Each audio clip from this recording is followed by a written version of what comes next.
Now, gender can be anything you like. It's entirely cultural. But unfortunately, sex is not entirely cultural. It's something you're born with, whether you like it or not.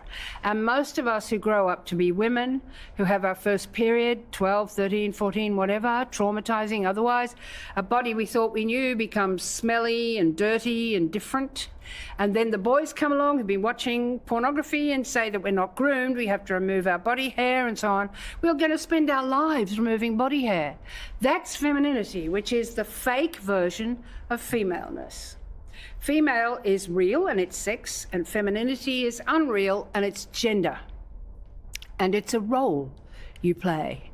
And for that to become the given identity of women is a profoundly disabling notion. Don't you feel that you'd be able to spend more time on all of those questions if you just moved on from this trans question and said, OK, fine, if you want to join us as women, then you're women. Come and join us in the bigger struggles. Well, they're not going to help us much with postpartum psychosis, are they? Or even with menstrual discomfort. Or I think we can manage. You know, we are 51% of the population, and we're being held to ransom by a handful of people who are extremely vocal and aggressive. And that's no surprise to any of us.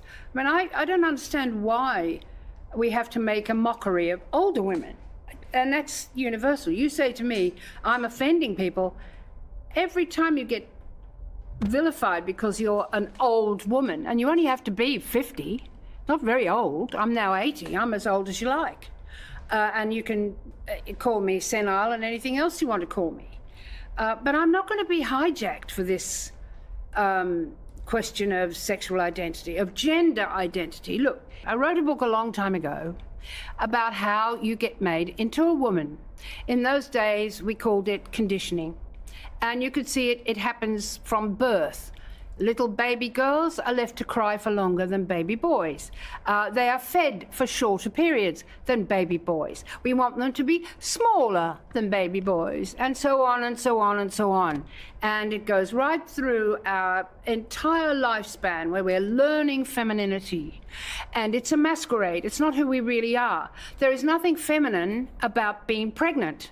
It's almost the antithesis of that. There's nothing feminine about giving birth. It's a bloody struggle, and you've got to be strong and brave. There's nothing feminine about breastfeeding. God knows it drives everybody mad. They want to see nice, big, pumped-up tits, but they don't want to see them doing their job. And it just goes on and on. That masquerade is what is now being presented to us back as the real deal.